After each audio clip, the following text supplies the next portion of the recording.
Hi, welcome back to our IPCON-HDMI video series. This is part 4, and in this video we will take a look at the HDMI Preview function available on the IPCON-HDMI. Stay tuned.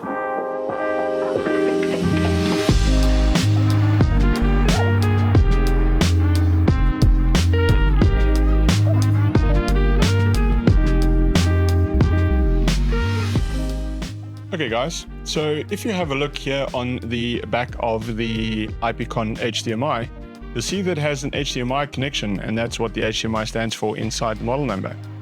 That HDMI is essentially a preview of the streaming capability from the camera. So any camera that is IP controlled and has the capability of streaming its feed over RTSP, we can then pick up that RTSP stream on the controller, on the PTZ controller, and then give that out as a preview so that you can select the camera and then view the preview on a screen or on a monitor, so a person that's operating the camera can see where they're operating the camera, and that can happen independently from any other switching that might be taking place for the actual production. So you can have an operator separately that is maintaining the switching of the cameras or switching of any other inputs on a vision mixer or even a PC on the software interface, and you can have a camera controller that has its own preview based on which camera he is selected to operate.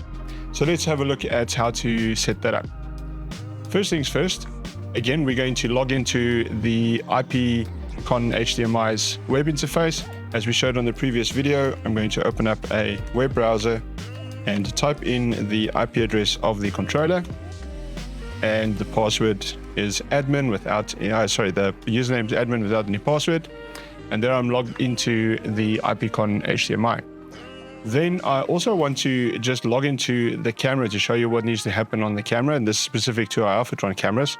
So I'm just going to connect to the camera that's on the table here by me, and that IP address was 172. Oh.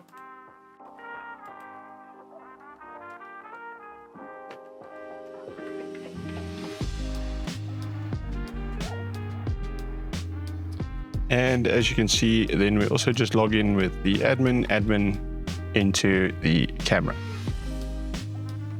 There we go. So now you can see I have a preview here of this camera, and I'm going to go to its configuration. So we essentially want to pick up this stream that we see here on the IPCON-HDMI. So when I go to the configuration page, I'm going to go to Stream Publish.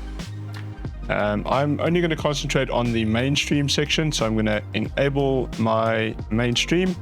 I'm going to ensure that I'm selected to RTSP.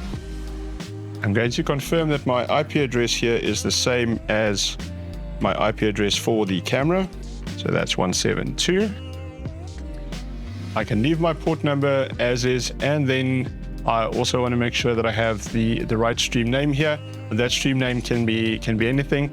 Our default stream name is live/AV0, or should you use the substream, so there is a secondary stream you could use.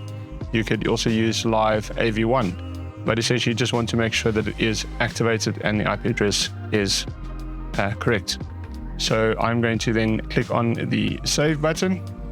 You'll see it gives me the confirmation that it has saved those parameters. So I'm now essentially streaming the video out of this camera on the RTSP stream.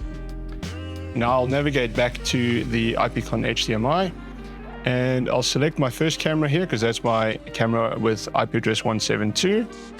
I'm going to now edit my IP address there, and I'm going to leave everything in place.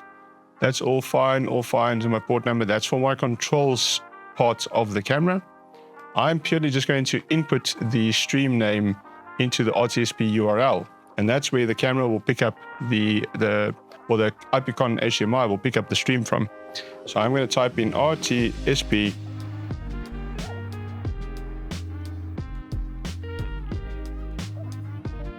// the IP address of the camera,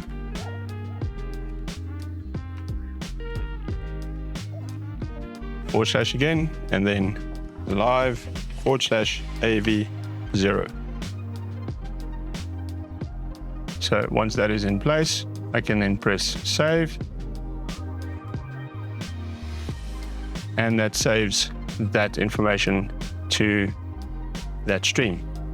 Now on the table here with me, I also have a little preview monitor along with the controller and my secondary camera here my main camera on the table and my secondary camera above me. Now I can essentially, I have already done the same thing for the second camera here, so it has already been input with its correct settings. So if I now press on cam 2 to select camera 2, you'll see that immediately the screen on my right hand side displays the image from camera number 2. Now that is just coming out of this HDMI cable and into the screen's HDMI input on that side. So that's just a direct connection between the two devices. Now, because I've input the information onto IP or camera 1, if I press on camera 1, I'll also get the same thing happening there. And that's as simple as that. I can now at any point switch between the cameras.